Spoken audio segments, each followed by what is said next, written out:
Hola, soy Karina Mariani y estas son mis editoriales.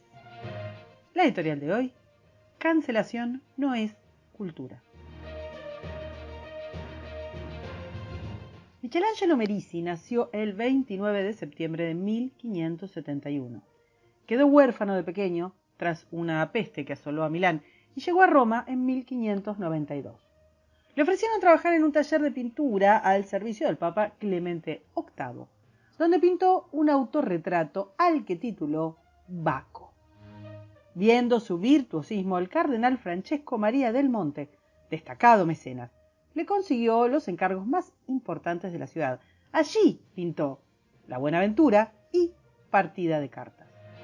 Su arte se volvió requerido y fue contratado para decorar la capilla Contarelli, donde pintó el martirio de San Mateo y la vocación de San Mateo. En 1598 pintó, en honor de Fernando de Medici, Medusa. Luego, el cardenal del Monte le encargó la obra Júpiter, Neptuno y Plutón. Pero Michelangelo Merisi lideraba una banda callejera, era violento, ladrón, alcohólico y jugador, aficionado a las prostitutas, a usarlas como modelo vivo, como en Magdalena Penitente, y también a golpearlas. En mayo de 1606 provocó una pelea con Ranuccio Tommasoni, un joven al que tiró al piso para tratar de mutilarle el pene, mientras lanzaba, según los testigos, una carcajada cargada de ira. Le cercenó una arteria y lo mató. Ante el aberrante crimen, el Papa Pablo V, cuyo retrato acababa de pintar Merisi, se vio obligado a sentenciarlo a muerte. El genial Caravaggio, puesto que de él estamos hablando, dejó para la posteridad un arte maravilloso. ¿Deberíamos cancelar su obra por haber sido él tan horrible persona? Resulta muy difícil determinar qué artista es aceptable y quién no, dependiendo de su personalidad. Tampoco es sencillo divorciar al artista de su obra o de lo que su arte representa para nosotros en caso de que el autor nos resulte repugnante o reprochable. Mucho más pretencioso, arrogante y difícil es tratar de trazar una línea política moral que sirva de forma inequívoca y general para determinar la censura sobre un trabajo dependiendo del autor de la misma. Es imposible ser consistente. Se llama cultura de la cancelación a este fenómeno de supresión social violenta que está tan de moda. Es curioso que se use la palabra cultura, porque significaría equiparar este accionar con la cultura, el concepto cultura, como ese conjunto de arte, conocimiento, ideas, tradiciones que una sociedad tiene en común. Como si cancelar fuera una cosa más, un detalle más del acervo. Sacando la palabra cultura, la cancelación suena más cruda, porque lo es. Y una vez desatada, tiene vida propia. La cancelación no tiene reglas claras, no se sabe ni dónde ni cómo puede terminar y a quiénes afectará. Esta condición de volatilidad es con la que no contó Neil Young, quien, haciendo uso intensivo de la cancelación, usó como rehenes sus canciones en Spotify, sosteniendo que no quería que convivan en la misma plataforma con el podcaster Joe Rogan, al que acusó de invitar entrevistados escépticos sobre las vacunas y que difunden información errónea sobre el COVID. Neil Young publicó un texto que decía, abro comillas, quiero que le avisen a Spotify inmediatamente hoy que quiero toda mi música fuera de su plataforma. Pueden tener a Rogan o a Young, no pueden tener a ambos. Cierro comillas. En este caso, la excusa para la cancelación de Rogan es el pecado de la desinformación y sus consecuencias para la salud de la humanidad. Como pecado está muy validado por el dogma del establishment, es el discurso oficial. Sin embargo, encierra una paradoja. Es el mismo Young y su adscripción al espíritu de una época el que pregonaba el uso extendido de sustancias infinitamente más letales que la presunta desinformación de Rogan. Hablamos de una generación de artistas que predicaban exactamente lo contrario de lo que pregonan ahora. Para mayor abundamiento, el diario Washington Post destacó la desinformación vertida por Young durante años contra los alimentos transgénicos, apalancado en su militancia ecologista, cuyas consecuencias podrían ser hambrunas mundiales, también mucho más peligrosas que el podcast de la discordia. En fin, que el interés de Young por el bien común es una farsa. Se trata de una de las personas que cree que la libertad de expresión es el derecho de todos a opinar como él. Su berrinche cancelatorio era una puja ideológica y de poder. Cuestión que Rogan es el humorista y entrevistador más famoso del mundo. Cada vez que abre la boca, 11 millones de personas lo escuchan, superando la suma de las cadenas televisivas más exitosas. Firmó con Spotify un contrato de $150 millones hace solo un año. Spotify, puesto a elegir, eliminó la música de Neil Young, que perdió con esta movida más del 60% de sus ingresos. A Young la cancelación lo contraatacó, pero esto no significa que la cancelación como fenómeno haya fracasado. Spotify no es una empresa reconocida por su respeto a la diversidad de opiniones. En este caso hizo un primer movimiento basado en el cálculo básico de quién era más exitoso y qué contrato le costaba más rescindir. Pero se jacta Spotify de haber eliminado más de 20.000 episodios por difundir información que no le gusta al poder. 40 de esos episodios pertenecían a Rogan, pero esta semana le eliminaron al menos 50 más. Spotify además rápidamente redobló su compromiso con el relato oficialista, agregando toda clase de material que confirme las verdades gubernamentales. Rogan a su vez ha aceptado la censura en sus podcasts y apenas ocurrió el escándalo, grabó un mensaje en el que se disculpaba y aceptaba que su programa se le había ido de las manos y que en adelante se iba a moderar. Todos, Young, Rogan, Spotify, están ejerciendo la prerrogativa de hacer de su vida lo que quieren, pero la ganadora indiscutida es la cancelación. Esto pasa porque Young, aún perjudicándose, dio una estocada que hizo una herida y Spotify y Rogan acusaron el daño.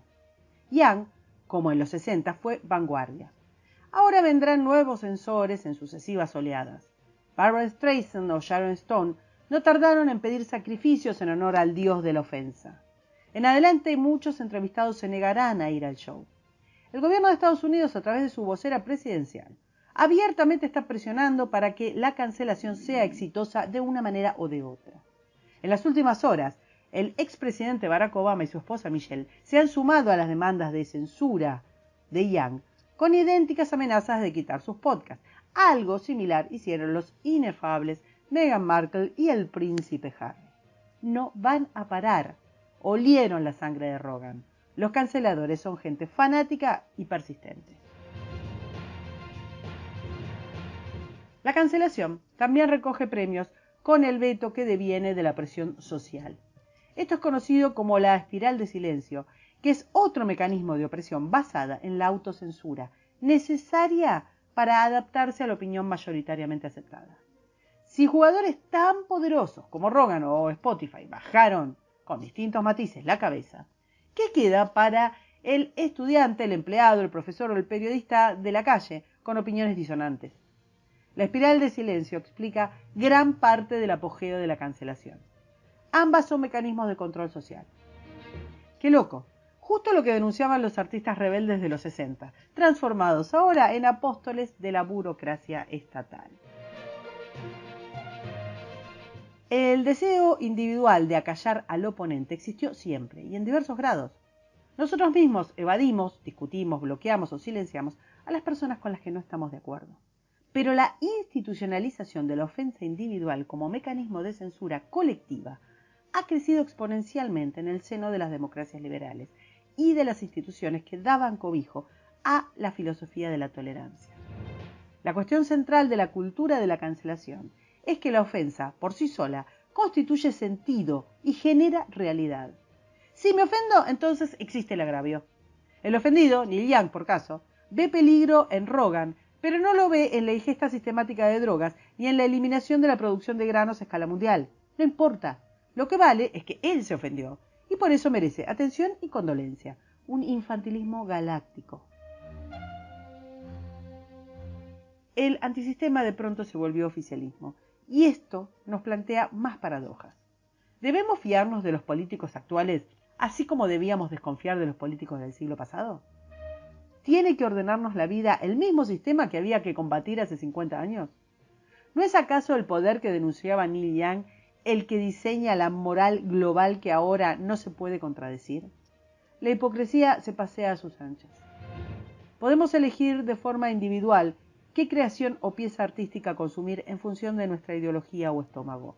Pero lo que plantea la cancelación es que la cultura, como producción de sentido, puede convertirse en un peligro social. Esto es una cosa bien diferente. La cancelación es el ostracismo cultural basado en la ofensa como creador de realidad. Es un mecanismo tan seductor como peligroso. ¿Se puede reprobar la creación cultural surgida de personas malditas o de aquellos con los que no comulgamos moral o políticamente? Cuando era jovencísimo, Brahms recibió el apoyo de Schumann y de su esposa Clara, con la que traicionó a su mentor.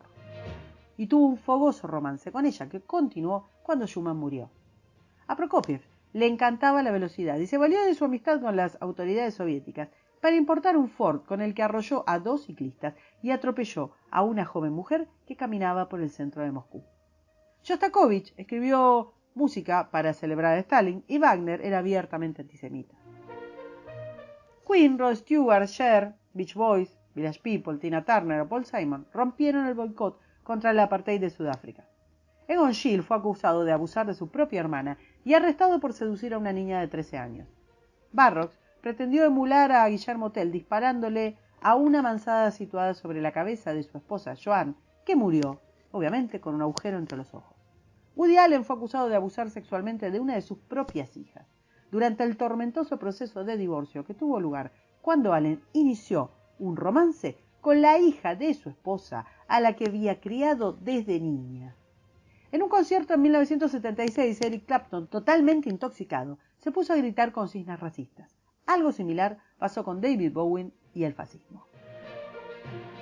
Los ejemplos son miles, imposible homogeneizar nuestras reacciones individuales.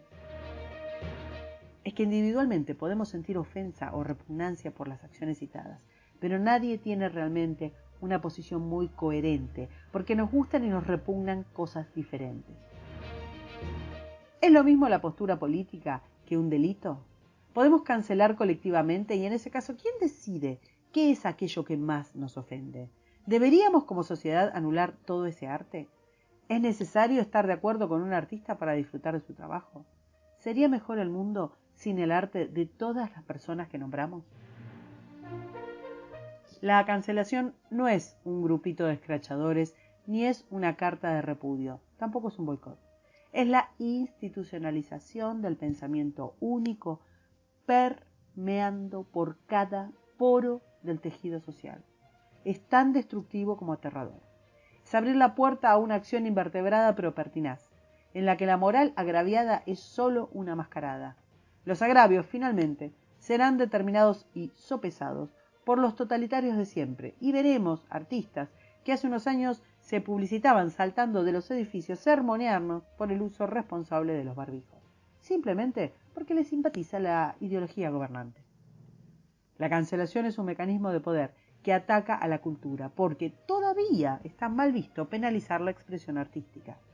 Pero si se cede tan solo 1 milímetro, la derrota está asegurada. Lo que los gobiernos no pueden hacer abiertamente, lo hacen estos sicarios de la imaginación y de la creatividad. Es el mismo artefacto de opresión que opera bajo los regímenes dictatoriales, con la sola amenaza de la muerte civil. Es un mecanismo molecular, descentralizado, pero eficaz para que el individuo se cancele a sí mismo o para que la sociedad neutralice al disidente. La cancelación cultural es una máquina de crear realidades paralelas, inconsistentes pero taxativas, para que las frustraciones individuales se sientan contenidas en una hoguera catártica de todo sentido común. Como sea, es autoflagelación.